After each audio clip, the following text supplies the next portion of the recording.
የአርሰናል ደጋፊዎችን ደግሞ ሰሞኑን ቀልብ የገዛው የሞሮኮ ተጫዋች ነው አዩብ ቡአዲ።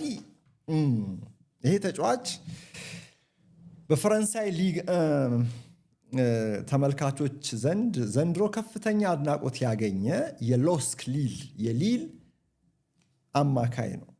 ፈረንሳይ ተወለደባት፣ ፈረንሳይ አሳደገችው፣ በፈረንሳይ አካዳሚ ውስጥ አለፈ፣ በፈረንሳይ ብሔራዊ የእድሜ ብሔራዊ ቡድኖች ውስጥ ተጫወተ። ግን ለዋናው ቡድን ሲመጣ ለሞሮኮ ብሔራዊ ቡድን ለወላጆቹ ሊጫወት ወሰነ። እንግዲህ ትላንትና በሬዲዮ ፕሮግራም ላይ በዚህ ተጫዋች ዙሪያ የሰራሁት ተጨማሪ መረጃ ስላለ እሱንም በዚሁ ዩቲዩብ ቻናል በኩል ታገኛላችሁ። እሱን መከታተል ትችላላችሁ ምናልባት ያላዳመጣችሁ ካላችሁ። እና ስካይ ስፖርትስ የተባለው የእንግሊዝ ቴሌቪዥን እንደሚለው ከሆነ መድፈኞቹ ይህንን ተጫዋች ለማስፈረም ለሊል ለፈረንሳዩ ክለብ ፍላጎታቸውን ካሳወቁ ቆይተዋል። እንደራደር ብለዋል።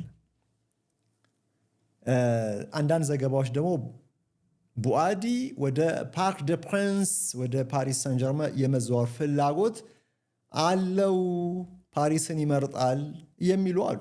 ይሄ ለአርሰናል ደጋፊዎች ጥሩ ዜና አይደለም። ግን አርሰናሎች አንዳንድ ድርድሮች ግን እያደረጉ አንድሪያ ቤርታም ወደ ተጫዋቹ ካምፕ አካባቢ ወደ ሊል ጠጋ ሲሉ መቆየታቸውም ሲዘገብ ቆይቷል። አርሰናሎች የዚህን ተጫዋች ችሎታ ቀድመው ነው ያወቁት። እርግጥ የፈረንሳይ እግር ኳስ ትልቅ ተስፈኛ ካለው ቆየ። ልጁ ለየት ያለ ነው። ባለፈው በትላንትና ፕሮግራም ላይ እንደገለጽኩላችሁ በፈረንሳይ ፕሬዝደንታዊ ቤተመንግስት በየዓመቱ የሚከናወነውን የቋንቋና የንግግር ክህሎት ውድድር ከመላው የፈረንሳይ እግር ኳስ አካዳሚዎች የተውጣጡ ወጣቶች የሚወዳደሩበት ማለት ነው። ይሄንን አሸንፏል። ይሄ ብቻ አይደለም። ትላንት ያልጠቀስኩት ነገር ልንገራችሁ። ይሄ ልጅ በማቴማቲክስ በሂሳብ ዲግሪ ፕሮግራሙንም እያጠና ነው።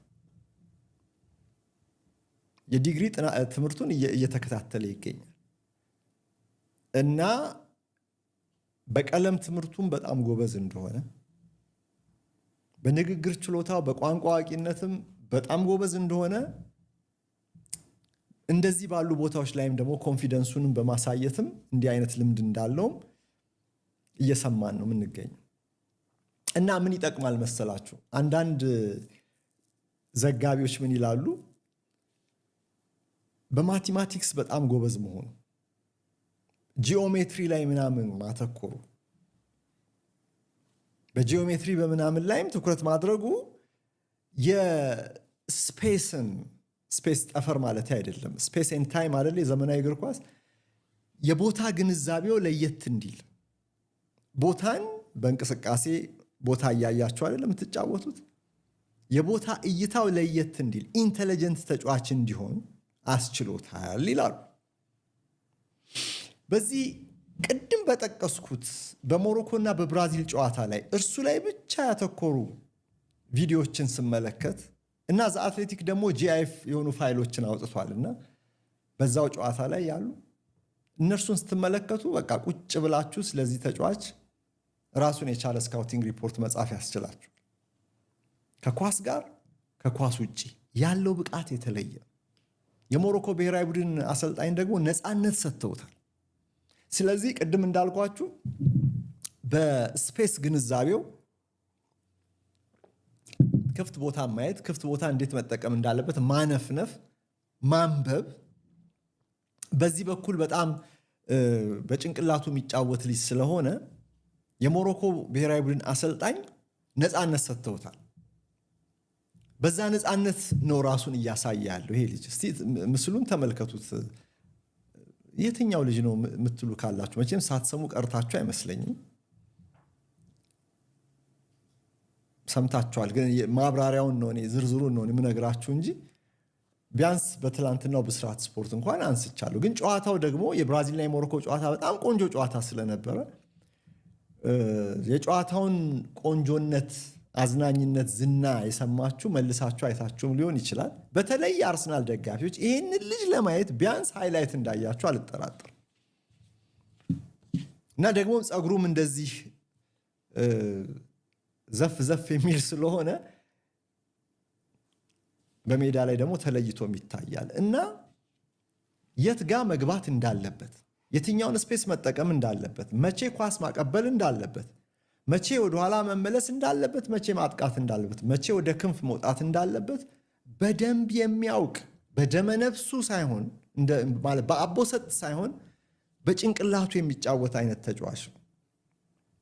አሁን ለአርሰናል ጥሩ ነገር መሰላችሁ? ጥሩ እና ጥሩ ያልሆነ ነገር ብለን በዚህ ዝውውር ላይ ሊሆን የሚችልበት ሊሆን የማይችልበት ብለን ሁለት ቦታ ከፍለን ብናይ ሊሆን የሚችልበት አንዱ ትልቁ ነጥብ የአርሰናል ባለስልጣናትና የሊሉ ፕሬዚደንት ኦሊቪየር ሌታንግ ጋር ያላቸው ወዳጅነት ጥብቅ ነው። የአርሰናል ባለስልጣናት ጥሩ ግንኙነት አላቸው። ይሄም ከፓሪስ ሰን ጀርመን ጋር የሚኖረው እኔ ልግዛ ፉክክር ላይ አርሰናሎችን በላጭ እንዲሆኑ አድቫንቴጅ እንዲመቱ ሊያደርጋቸው ይችላል።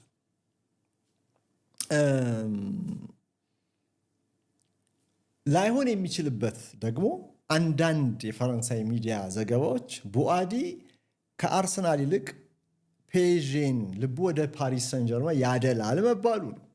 እዛው ፈረንሳይ ውስጥ ፓሪስ ለመቆየት እርግጥ ሊል እና ፓሪስ ሌላ ሁለት የተለያዩ ከተሞች ናቸው፣ ግን እዛው ፈረንሳይ ውስጥ ከፔዥ ጋር ለመቆየት ሀሳብ አለው የሚሉ አሉ አንዳንድ ዘገባዎች። እሱ ይመርጣል፣ ግን ደግሞ አርሰናል ማግባባት ከቻለ ሀሳቡን ማስቀየር ይችላል።